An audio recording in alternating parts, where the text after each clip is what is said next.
What can a single week really tell us about the future? Well, it turns out a lot. We're going to find out by zooming in on just one single week, the second week of January 2026, to really get a handle on the massive, competing forces that are shaping our world.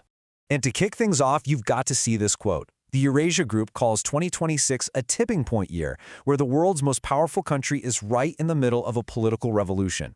I mean, that's the backdrop for everything we're about to explore. The stakes really couldn't be any higher.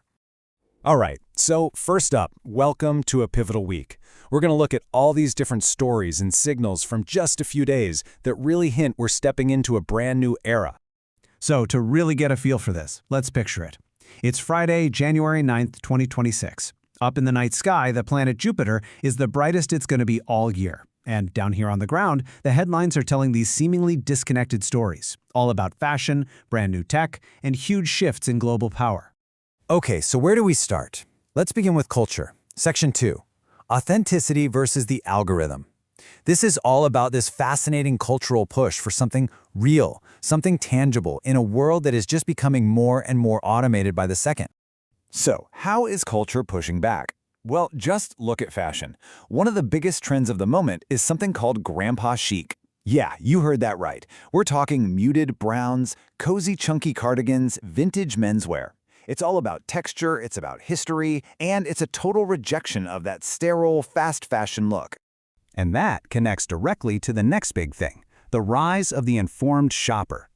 People are actively turning away from mainstream influencers and those identical-looking social media feeds.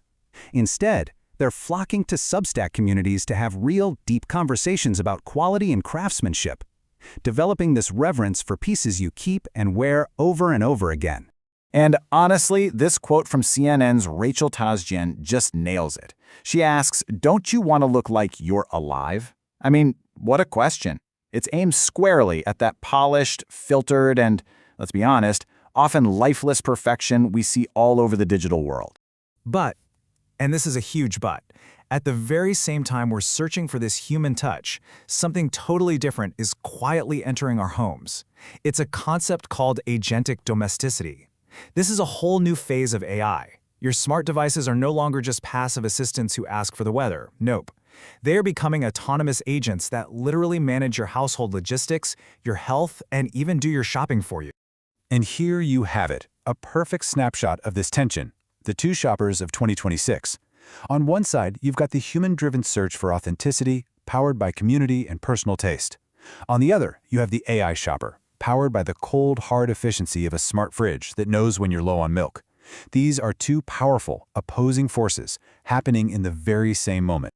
So while all of that is happening in our homes and our closets, the entire world stage is being completely redrawn. That brings us to Section 3, America's New World Doctrine. At the heart of this shift is something the sources call the Donro Doctrine. So what is it? Well, it's a new U.S. foreign policy. It's all about assertive dominance in its own hemisphere. Basically, it means retreating from global commitments to focus on securing resources and pushing back against competitors, but much closer to home. And if you want a perfect real-world example of this doctrine in action, look no further than the dispute over Greenland. You've got the U.S. administration actively planning to acquire it, to get a hold of critical minerals and secure its Arctic defenses. Then you have Denmark and the EU, who are totally rejecting these claims, saying it threatens their sovereignty. And caught right in the middle, Greenland's own Independence Party, suggesting maybe they should just talk directly to the U.S. This is a major rupture within NATO. And this retreat isn't just an idea, it's happening. On a single day, January 7th, the U.S. withdrew from 66, yes, 66 international bodies. And we're not talking about minor committees here. The list includes massive, crucial groups like the UN Framework Convention on Climate Change and the IPCC.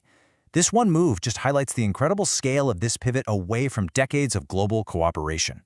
Which brings us to perhaps the most profound paradox of our time, and we're exploring it in Section 4, Gigawatt AI, Silent Planet. It's the story of human innovation accelerating at this unbelievable pace, set against the backdrop of a deepening ecological crisis. So what on earth is Gigawatt AI? Well, this was a term that was really unveiled at the Consumer Electronics Show this very same week. We're talking about AI on an industrial scale, the kind that requires massive gigawatt-level energy facilities, like its own power plant, just to run these new trillion-parameter models. This isn't just asking your phone a question. This is AI on a factory scale. So you have this explosion of technological power. And then, in the exact same week, a new study comes out in the journal Global Change Biology. And it asks this absolutely haunting question. It wonders if humanity's choices will leave behind a silent planet struggling to recover from its most dominant species. I mean, the contrast between our power and its potential cost is just breathtaking. And look, this isn't some abstract threat. That warning from the study is backed up by hard data. Another report from that week finds that the population of cold water fish in U.S. streams has already fallen by more than half as temperatures rise. That's a real-world, right-now indicator of the biodiversity crisis they're talking about. Okay, so what do we do with all this? Let's try to bring it all together in our final section, humanity's tipping point. How do we make sense of all these powerful and, frankly, conflicting forces?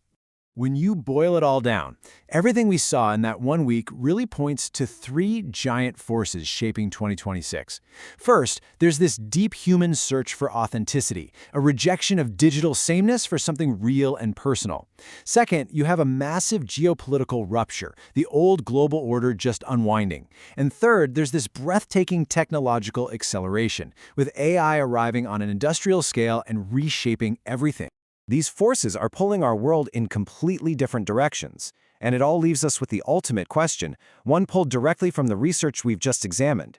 Will humanity's choices create a world of renewal, or will they leave behind a silent planet? That really is the question of this tipping point year.